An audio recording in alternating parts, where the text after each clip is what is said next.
We're live. Yes. Oh, So good. Thank goodness for bathrooms that are close by.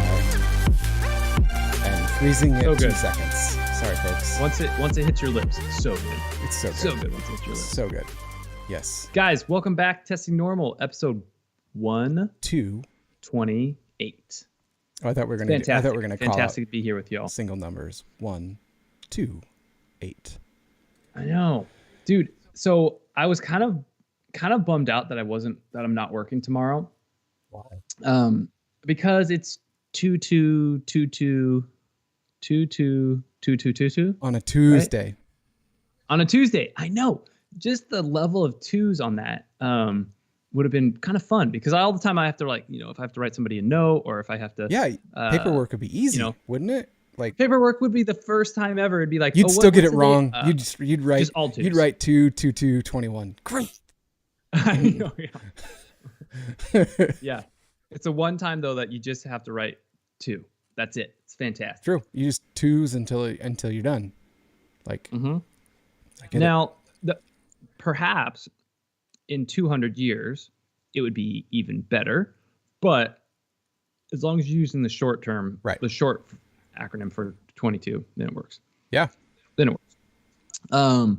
Well, guys, we're going to start off the night, throw down some of the classic TILs for y'all. Today I learned.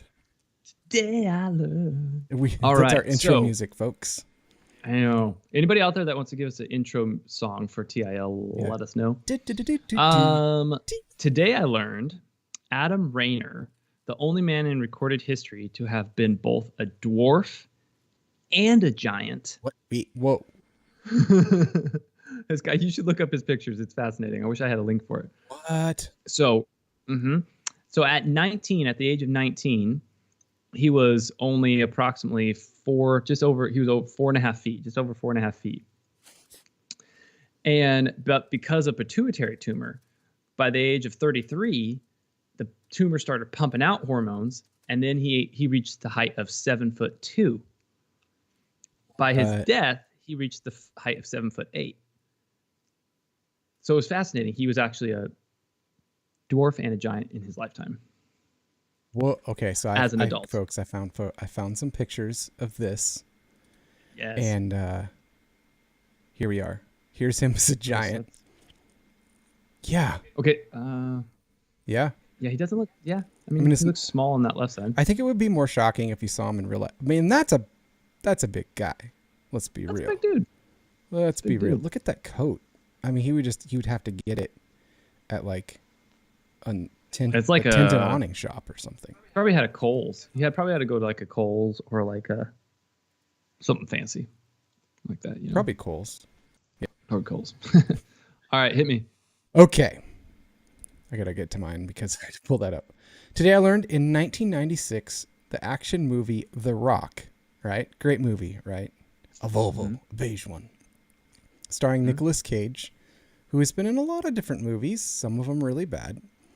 And Sean Connery is the only Michael Bay directed film to be certified fresh on Rotten Tomatoes with a 66% fresh rating.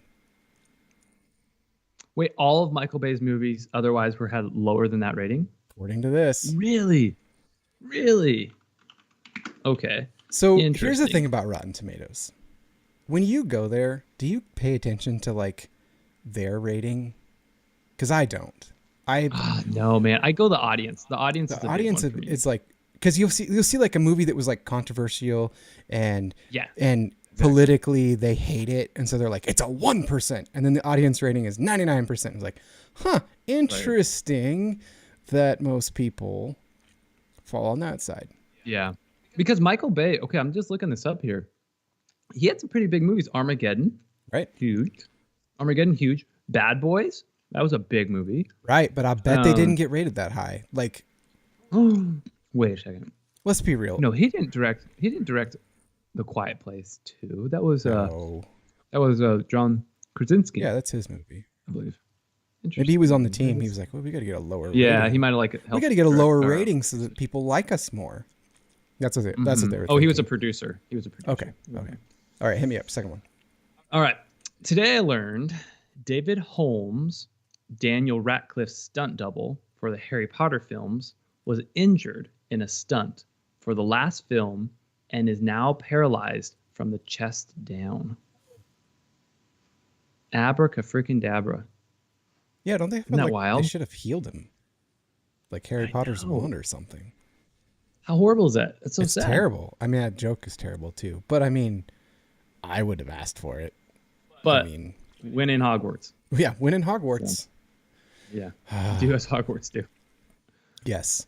At least half of what they do. 33 and a half. Ooh. Or third or whatever.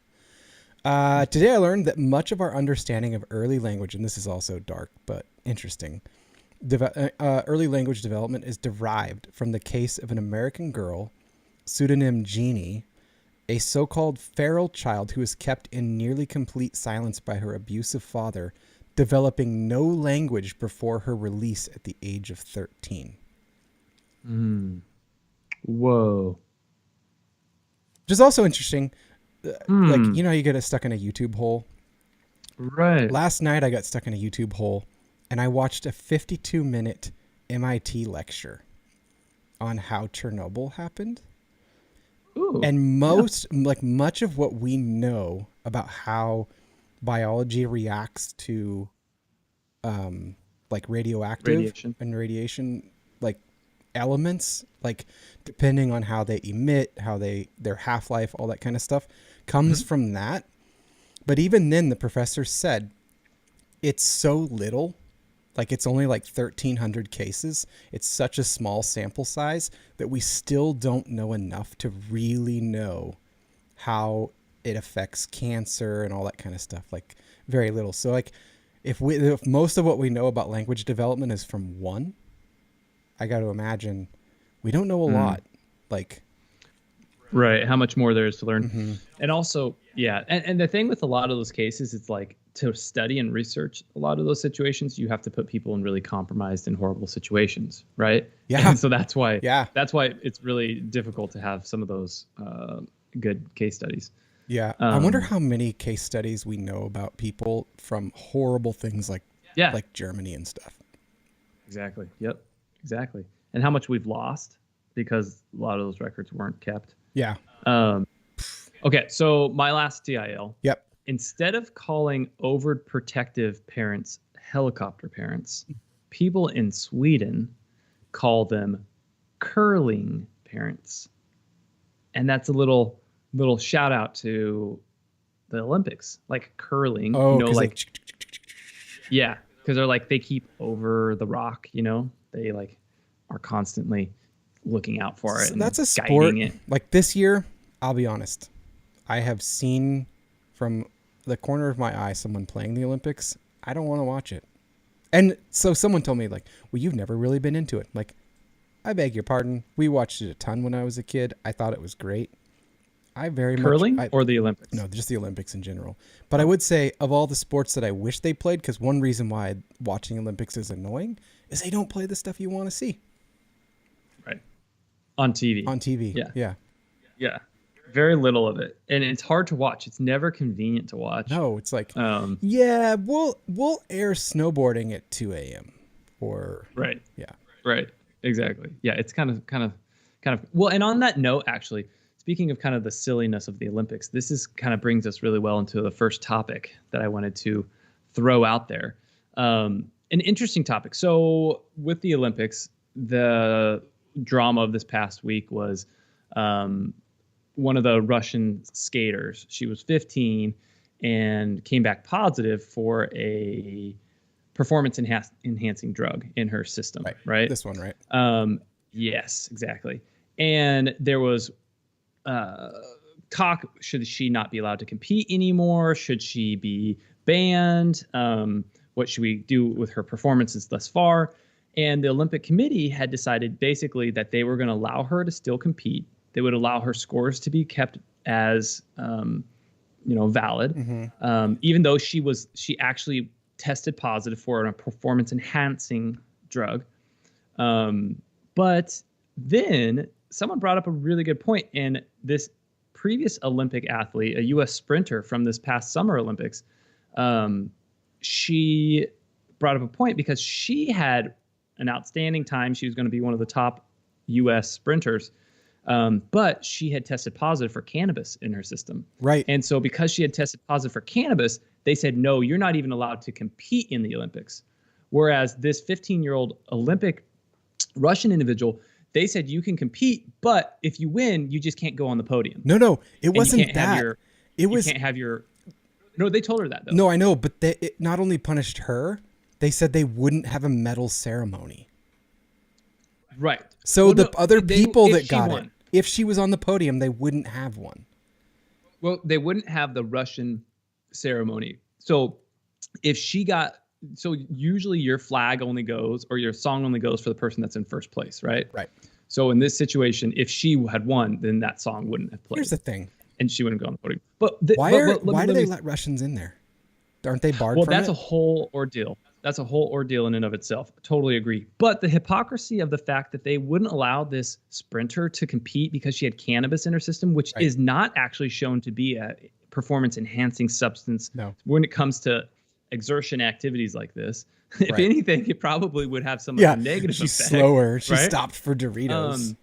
So she brought up, and she says, she says, why would this 15-year-old girl from Russia get this opportunity to compete when I've been training all my life and I have a substance that does not increase performance? It's a banned substance, but it doesn't improve performance. 100%. So there's a significant level of sketchiness within the Olympics, particularly when it comes to Russia. And the obviously, fact that Russia was barred because of performance-enhancing drugs, you would think they would come down harder and say, "Look, because it isn't like the Russia. It's not Russia. It's the Russia Olympic team, or like it's called it's called something different, right?"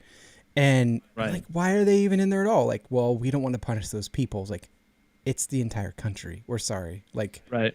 That's exactly it. They said because she's 15, we don't want to punish her for the faults of her parents. What? Right. And that's exactly. They said the fault of the coaches and the parents. However, if that is precedence you allow, well, then from hitherforth, anybody that's under the age of 18, give them all the doped up drugs you want, because we just made a rule that now allows for enhancements to a pretty extensive degree. Right. And it's not a banned substance she got caught for. It's a performance enhancing substance, which is a big difference, right, and much worse. From a country known for faking it, right? Known for cheating constantly. Yeah, exactly. Yeah, so that was frustrating. That was super frustrating. Yeah, just another chink in the armor for me not watching it.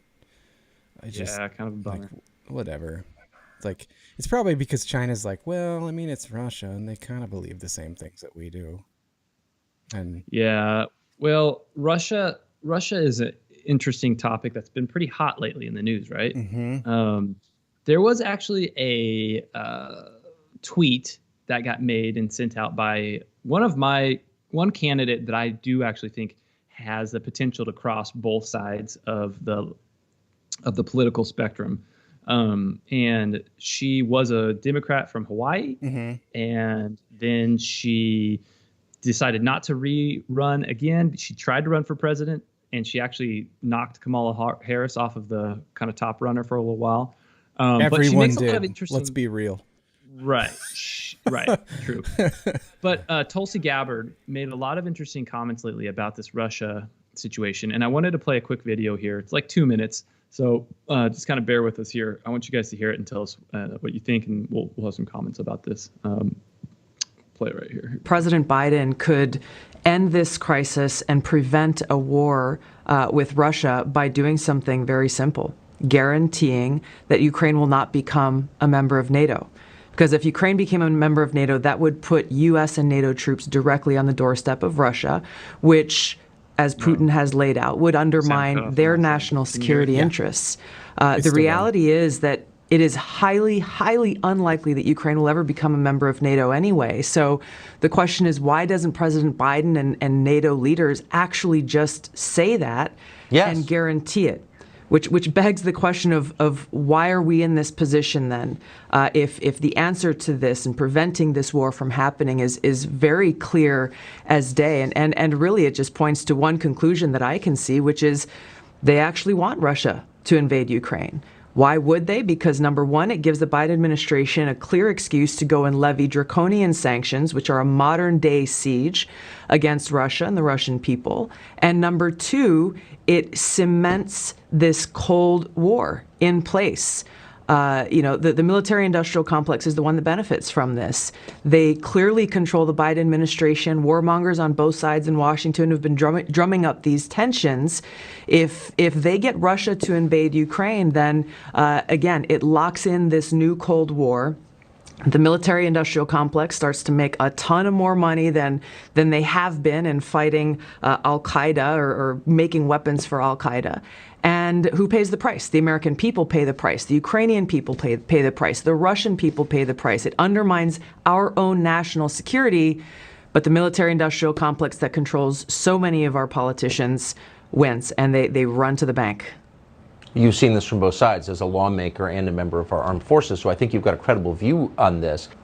I've looked at this carefully, Tucker, and I have yet to find any benefit that a political leader has used or could use to justify this to the American people. All you hear is like, well, we have to defend democracy. We have to defend this democratic country of Ukraine. But as you know very well, this current president, shuts down, arrests political opposition, throws them in jail, shuts down TV stations that are critical to him. I have a hard time seeing how President Biden or anyone can say with an honest face, we are defending democracy. And the reason is because our own government has publicly supported these authoritarian actions by the Ukrainian president in shutting down their own political opposition. And it begs the question, this sounds familiar to some of the things that unfortunately we're seeing play out right here at home. I was just about to say, it sounds like their kind of democracy. President Biden. First off, I want to say, how weird is it that Tulsi Gabbard's on Tucker Carlson? I have a lot of respect for Tulsi Gabbard. Yeah. She is not afraid, and she's happy to go on both sides of the party lines. Yeah. And that is a beautiful thing about her stance on things. Okay. I think she makes a lot of good points. about the potential gain, the benefit of the military complex by having something like this happen, right? I think that there is I think you're pretty naive if you don't think that somebody's going to benefit from this type of thing happening. Yeah. Well, people make money in war. That's the thing. These people want, there's people that want war because they make money off both sides. That's the sad part. And Putin, supposedly, and obviously I don't know Putin. Obviously I don't know his true motives. However, the main thing he said is he doesn't want Russia to have a member of NATO on his border, right? And that is the one thing, and that's what Tulsi kind of talks about. If NATO and these other countries in Europe want to avoid this crisis, literally all Ukraine has to say is, we won't be a member of NATO.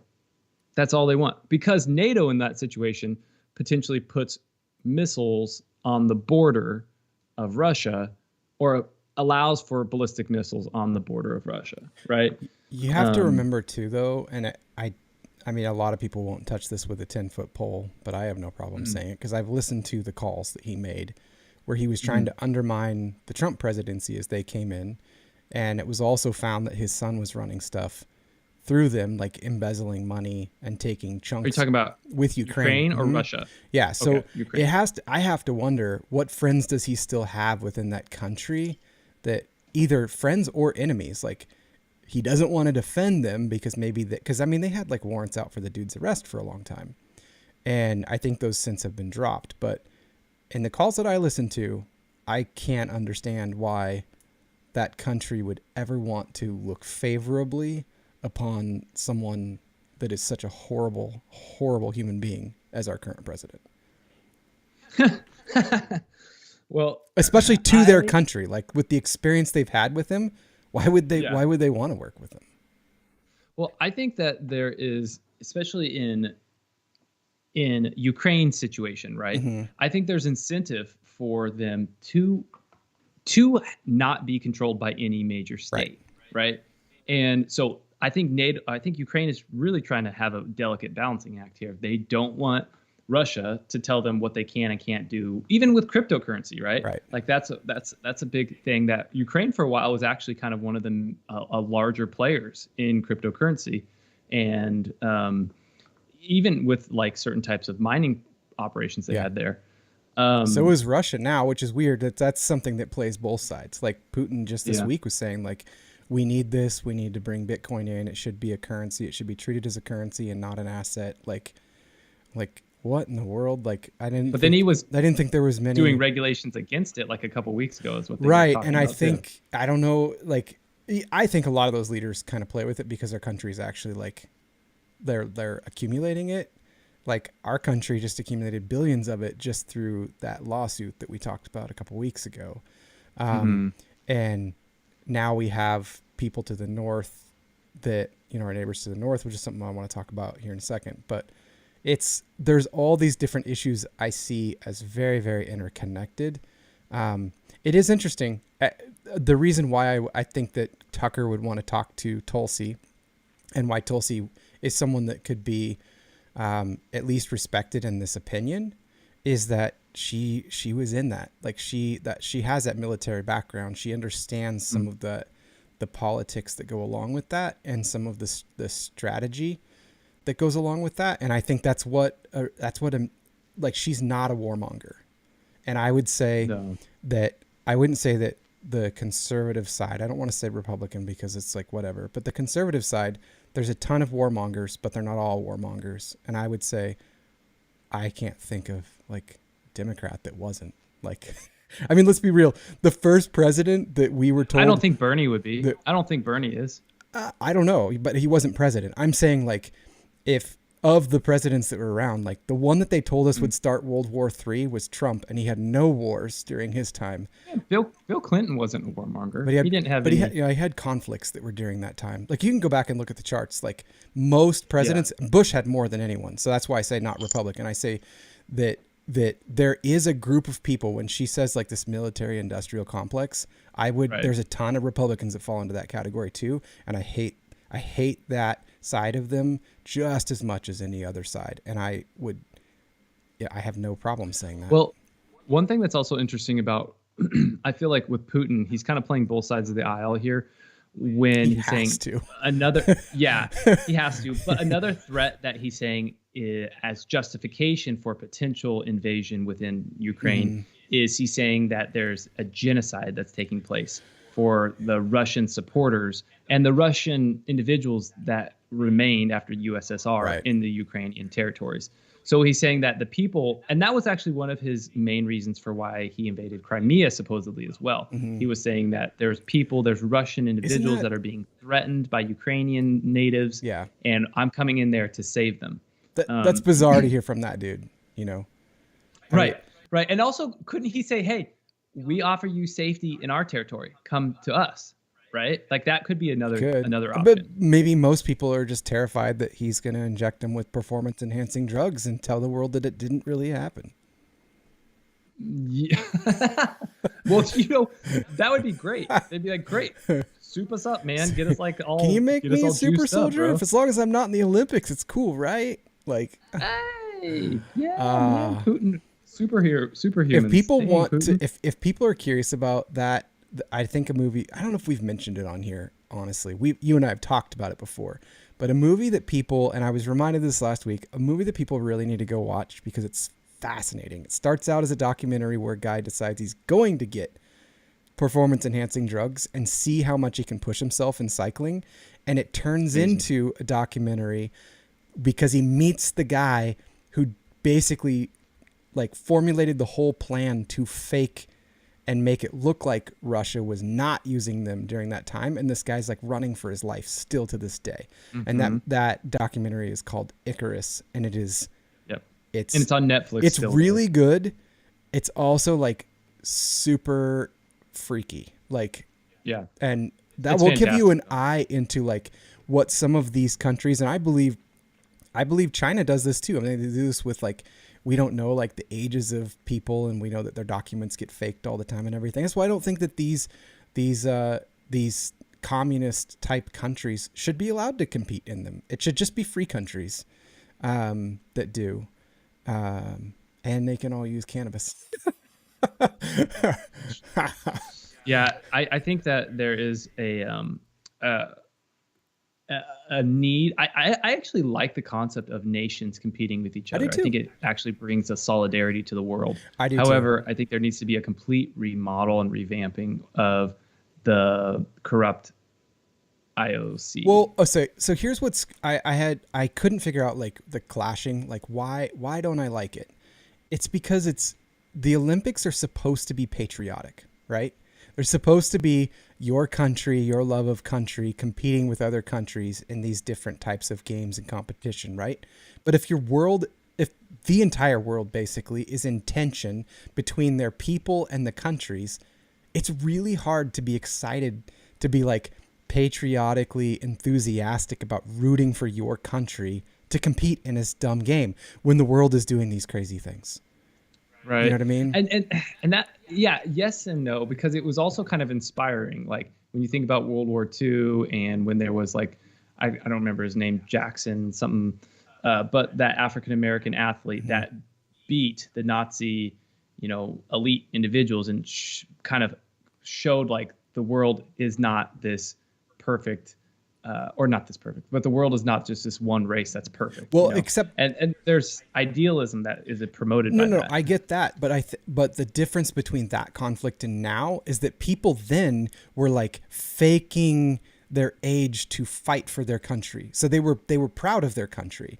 And now we're in a day and age where a lot of people, they're not proud of what's going on in their leadership in their country. And so, I got you. And so in that, yeah, absolutely. You could have it during a wartime. And most of the people are like, yes, we're fighting for freedom. We're fighting to help people. We're like, there's people that are taking jobs to help make that work, to keep things the way they are, and to fight for more. So there's all this camaraderie, and right now everyone's just like, no, you're against us. Why do we want to be for you and making you proud? Like there, I don't know. It'd be like trying to like, It's just a tough. hard It's thing when you don't have pride in certain areas. right. Yeah. And there's a lot of pride in country that takes place with the Olympics. And when nobody is like, you're like, or it's not even that nobody is necessarily, but I think external forces have done a really good job at making our country divided. Yeah, and absolutely. And that's promoted to a crazy degree. Yeah. A weakening in our country. And when we have a country divided isn't going to stand very well. Yeah. Right? Well, it's exterior and interior. And that's what's different about this from anything else. We have this conflict of people in so many different levels. It's not just, if we could point to XYZ country is doing this to us, which maybe you and I could have that conversation and agree on that, but maybe not everyone would, right? Then yeah, that we could still have a camaraderie. But at this point, it's like, it's external, internal. There's so much, like, I don't know. Wild. Wild. People don't like the companies. Well, like, speak about they don't know who turmoil. to blame. Speak about turmoil. Looks like Canada has been going through some dramas. Dude, I want to read you something from Canada, because did you hear that Canada's Supreme Court Justice, they sent what's called a Mariva injunction to a Bitcoin wallet software company? Did you hear about this? I'm glad you didn't, because I want you to read, or not I want you to read, I want you to listen to this, because this response is a short response, but it is the biggest mic drop moment that I've ever seen from a company. Because so they put in this, they said, we want you to freeze the accounts of people, and they're going to start trying to freeze the accounts of people that even donated to what's going on in Canada right now. And so this is what this company called Nunchuck, of all things, wrote back. Is this company a Canadian-based company? I don't believe so. Well, I don't know. It's a crypto company. So all they do is write software to create a Bitcoin wallet. All right. And the Canadian Supreme Court wrote them and said, we want you to freeze these accounts. And this is what they said. They said, Dear Ontario Superior Court of Justice, Nunchuck is a self-custodial, collaborative, multi-sig Bitcoin wallet. We are a software provider, not a custodial financial intermediary. So what that means is it's their own wallet. We don't hold it. It's a self-custody, meaning like you go to a bank, the bank is the custodial of your money. In this case, you're the custodial of your own assets. So they go on and they say, our software is free to use. It allows people to eliminate single points of failures and store Bitcoin in the safest way possible while preserving privacy. We do not collect any user identification information beyond email addresses. We also do not hold any keys. The keys are what let the person's account be frozen or unfrozen, spend money or whatnot, basically operate those assets. And we also do not hold any of the keys. Therefore, we cannot, quote unquote, freeze our users' assets. We cannot, quote, prevent them from being moved. And we do not have knowledge of, quote, the existence, nature, value, or location of our users' assets. This is by design. Please look up how self-custody and private keys work. When the Canadian dollar becomes worthless, we will be here to serve you too. Sincerely, the Nunchuck team. Are they doxxed? Is that team doxxed? I don't know. If that team's doxxed, I would hope they're not doxxed, only for the sake of like not having to deal with international, attacks. I don't know. Most likely, a lot of these guys in these teams, they are open source code and they are revolving teams to some degree, and they live all over the place. I would imagine probably some of them are known, but what they're saying is true. They cannot do that. And so I've had people come to me and say like, are you scared about cryptocurrency being frozen? So to that, the only thing that Canada could do, and they've done this, is they have gone to custodial exchanges that can take crypto and turn it to dollars, and said, like Coinbase, and they have frozen these accounts from sending assets to them to be exchanged. But there are a lot of companies now that are saying, all right, fine, we'll just take this. We'll just take this as currency. They don't need to convert it to dollars and use it. And I can't remember the guy's name, but there's a guy who's been arguing since 2010. So that's a long time ago. He's been arguing that Bitcoin is worthless. It should not be used and whatever. This event in Canada, and then this response, he has turned around and he's apologized and he said, we actually need this in our world, because if governments are going to start turning to freezing accounts and telling people that they can't use their money because they don't agree with the way that they're doing things, and it's not illegal, it's not criminal in any way except if they somehow file this emergency thing, then we need this. We need this in the world, and I was wrong, and we need to start building upon this, and I have started doing that too. And so, yeah, it's interesting. That's interesting from a couple reasons. One, obviously, there's different rules in different countries, right? And other countries that you would see this type of behavior or this type of action of a government telling individuals where they can and can't donate their money. right. You would expect that from perhaps a underdeveloped country, potentially. And this is Canada. But when you see it from a first world country, where a government is instructing individuals that they can or cannot donate their own finances in a certain direction, that's sketchy, right? Right. It would be one thing if they were if it was to a criminal organization, right? Which they're saying these guys are criminal. And we all know they're not. I mean, the videos are hysterical. I mean, if you watch him say they're criminals next to the videos of the people that are protesting, there's kids in bounce houses and families out holding hands. But see, here's the difference. They're saying, I'm not even arguing for whether or not what they're doing is criminal. Right. I'm not even arguing for that, whether it's against the Canadian law or not, because I don't know Canadian law. But neither do they. For a government to dictate who you can and can't donate your money to, because the donation group that's receiving the money, that is not illegal. That's literally just a fund, like a charity that people are donating their funds to. And they're saying because they're wrongfully protesting, and we've now said that they're terrorists, that you're donating to a dangerous organization, which I understand they've now tried to make that distinction. I mean, it's ridiculous. But it didn't come out that way at first, for sure. No. And I think that there is a precedence that you have to be careful with, because if it was like a situation where you knew an organization was using those finances to directly attack, and see, this is what's also interesting too, in the U.S., right? Mm-hmm. A lot of our laws are made so that a government doesn't become too powerful. Mm-hmm. That was kind of the aim in the past, right? But if you don't have some way of having a decentralized currency, then the government has control of all of the finances in all ways. Yeah. And that is a risk to the people. Granted, the government wants control, right? Mm-hmm. And so the more control they don't have, the less power they have. Right. And so that's my soapbox. I'm a huge I think that's a different eliminating government. I agree with you in what you're saying. I think it's a different topic than what they're saying here. They're actually trying. I mean, it wouldn't matter if it's Bitcoin or if it was gold or whatever. They're trying to say, nah, we don't like what these guys are doing or saying, so we're gonna change this by an emergency injunction to say that it is criminal. So, and then because of that, anyone involved or trying to give to these people who are being so bad are now criminals too, is just, it's an overreach. I said this week to someone.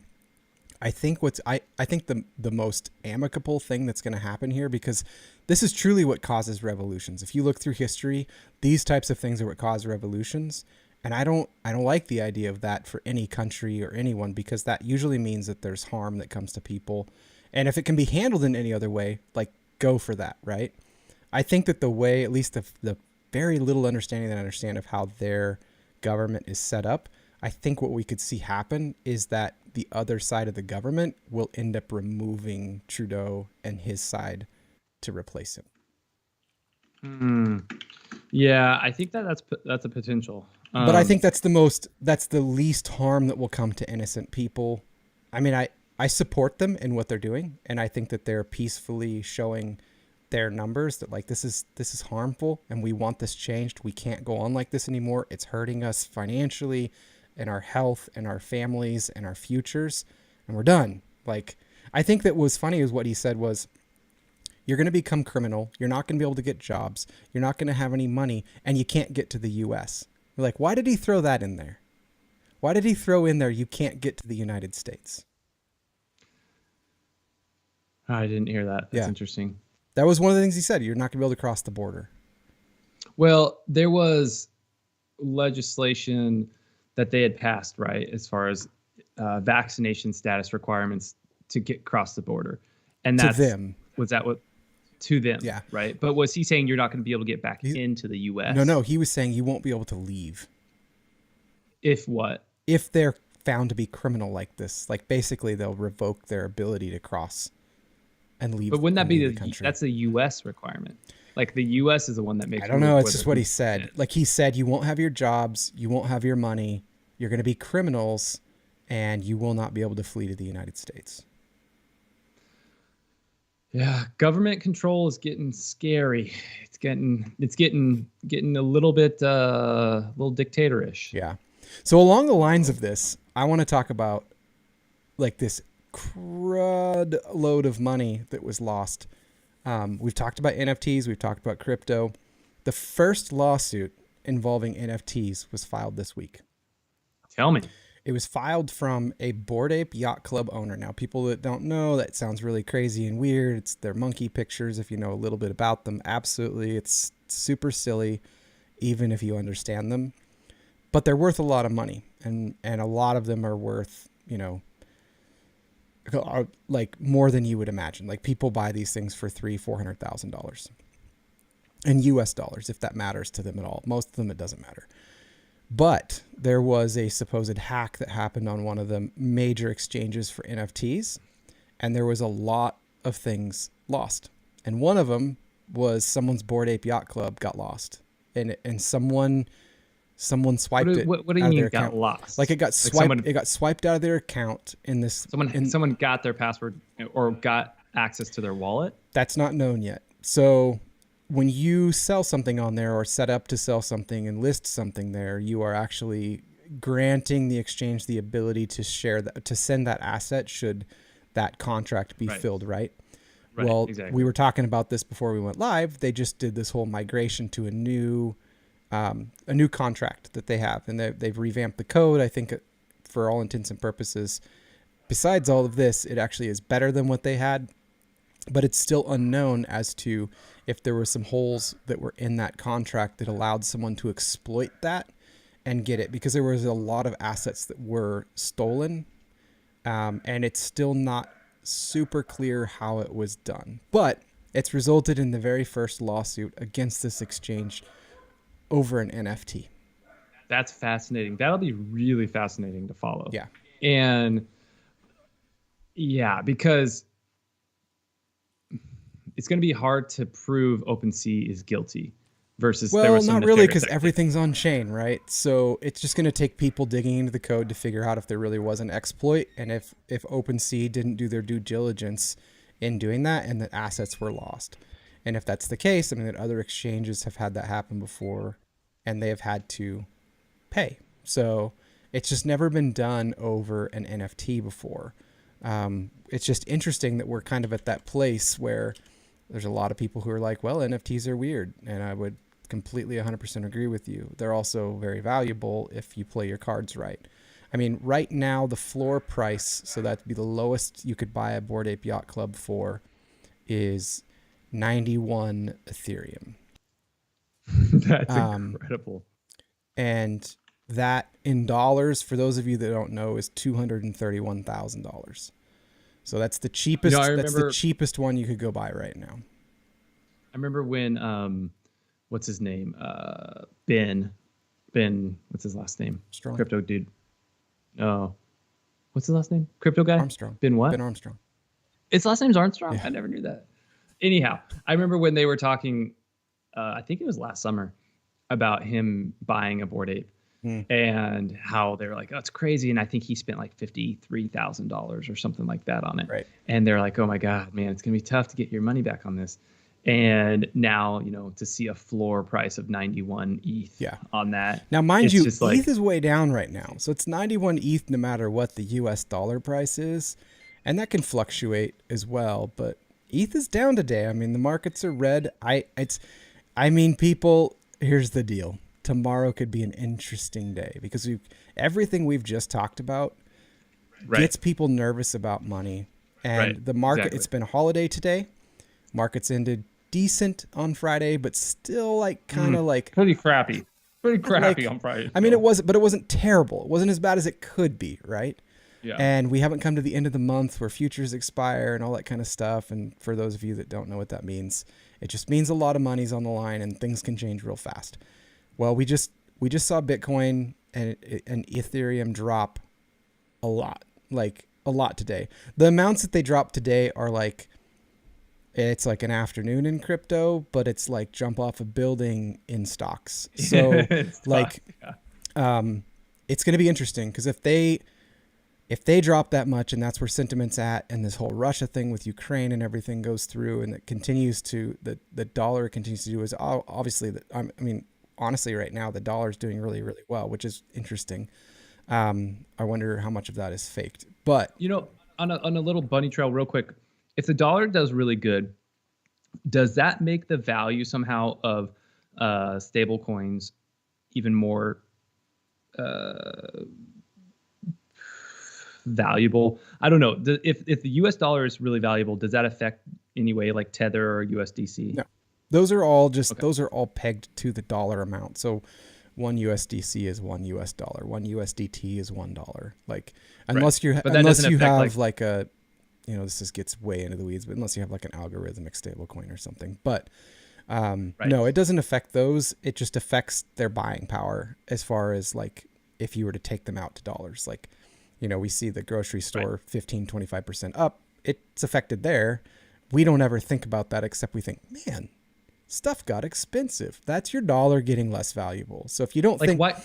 So yes, if you're not, and that's why my wife, she's like, man, grocery money went real quick this week. Yeah. So if you think that like, oh, markets don't matter, I don't want to pay attention to that, trust me, you're involved in them to some degree. You just don't know. But when you see those prices change, that's the stock market in your grocery store. Like, and that's very real. When gas goes up, that's it. When house prices go up or construction goes up, you're in it.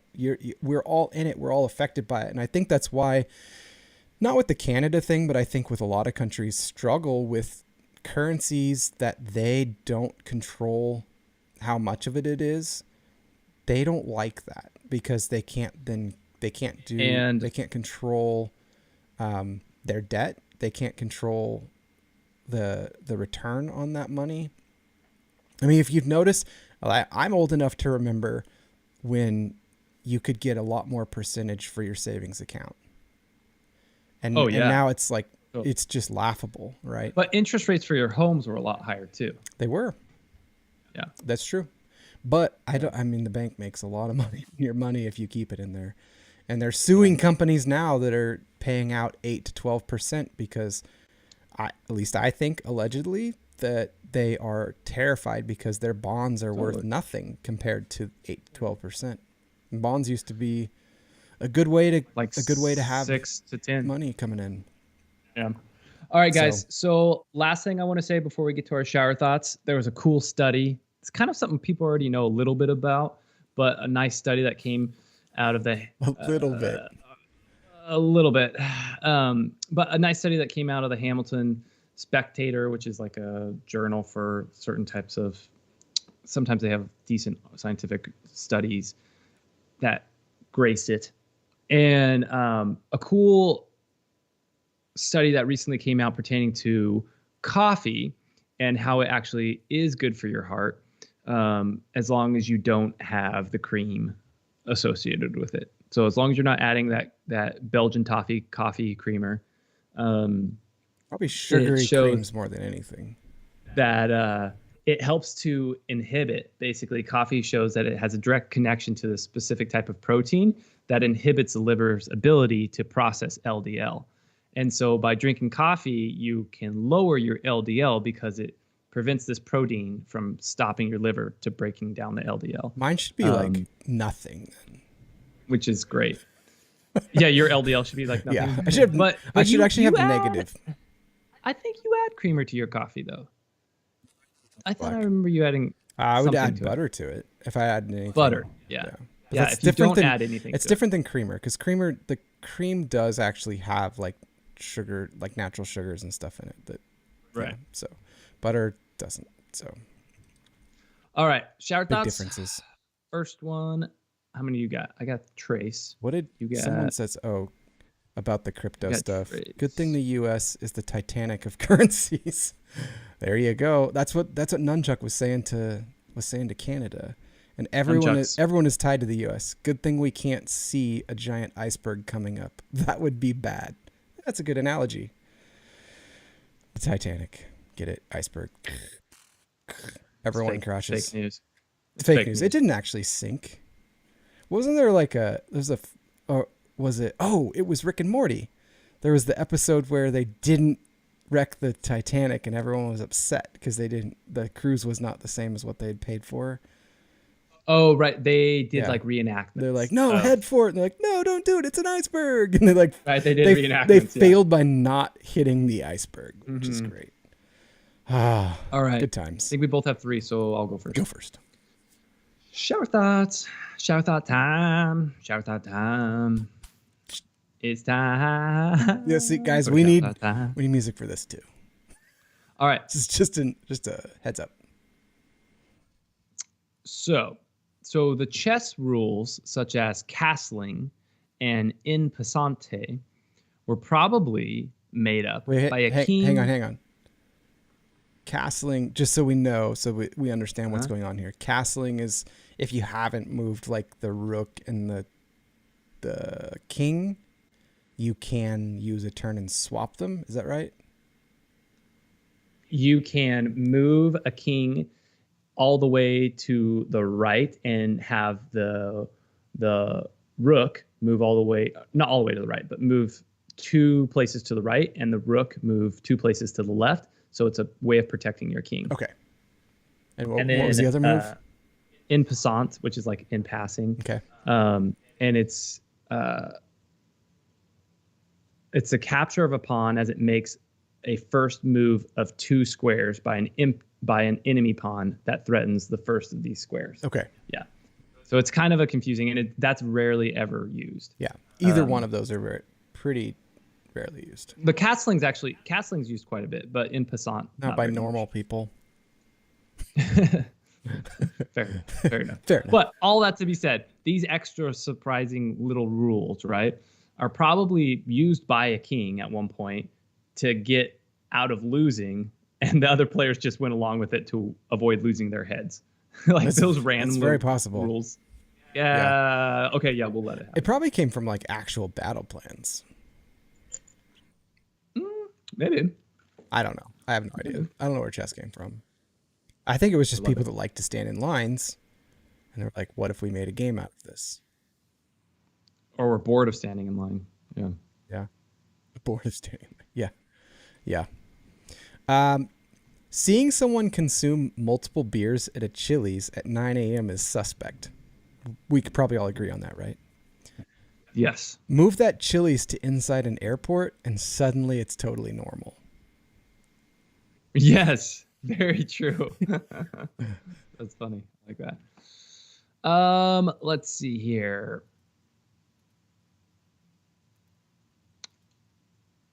There are probably, this is kind of a cool thought, and a lot of things connected to this potentially, but there are probably caverns deep underground that are well lit that nobody in the world has ever seen because of magma. Yeah. I mean, kind of cool thought. Journeys into the Earth, and then like there was some other movies where they're like, look at the dinosaurs all live under here, and somehow it's lit up by the sun, but we don't know how. Yeah. Yeah. It's magma. That's what it is.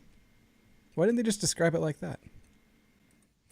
Anyway, every machine is a smoke machine if you operate it wrong. Yeah. True. All right, my last shower thought. Waning left-sided crescent moons are drawn a lot more often than waxing right side, despite occurring equally often in real life. It's true. It's because you can put someone in it. Like you can sit in it versus not. Right. Yeah, that's true. It's just artistically it fits. Yeah, autistically it fits. Yeah. See, I knew what that meant. Okay. Calendars are non-perishable, but they still have a sell-by date. Do they really? Well, I mean, they Yes, would be useless. They do. Yeah, they do. Okay, yeah. I was thinking They like do? somewhere on it. No. I was thinking somewhere on it, like written, sell by. I've often wondered, like, it's like if you don't buy a calendar at the beginning of the year, you're like, whatever. You know, I'll get one next year. That's so But like funny. a lot of calendars like have an extra few months at the end of them. Like they have it in a little picture, like one page has like the next January, February, March or something like that. Yeah. That's a good point. That's funny. Yeah, Josh said, also there's probably many Nephilim are underground ready for the day of tormenting us to pop out and be like, surprise! Surprise! Part of me actually really wants there to be some type of unexplored world underground that we haven't discovered. Dude, that's what Pacific Rim is all about. It's like a portal to somewhere else where the monsters come out of. True. Yeah. That's really satisfying. And that satisfies my sci-fi mind. The other thing you get is giant robots. That's why that equally cool. That's why that movie is so accepted. It's totally implausible, but it's got two really cool things: giant robots and monsters from the ocean. Both of those are fantastic. Right. They make all right, good guys. story. Well, thank you so much for logging on. Thank you for your thoughts, your input, your hopes, your dreams, your tears. We appreciate them all. Your thoughts and prayers. And we will talk to you guys soon. I hope you have a fantastic week. Stay classy. Wait, are you working next Monday? Do we know yet? I think we're good to go next Monday. Sweet. I think I am. I think we're good to go unless something else crazy to make comes sure up. Myself. Unless something else crazy comes up, we should be here. Hopefully, next we can Monday, at least guys. break our 2 streak for Mondays. Oh my God, I know. Seems like a good idea. Amen, brother. Yeah. All right, guys. We love you all. Peace out. See you. Love you all.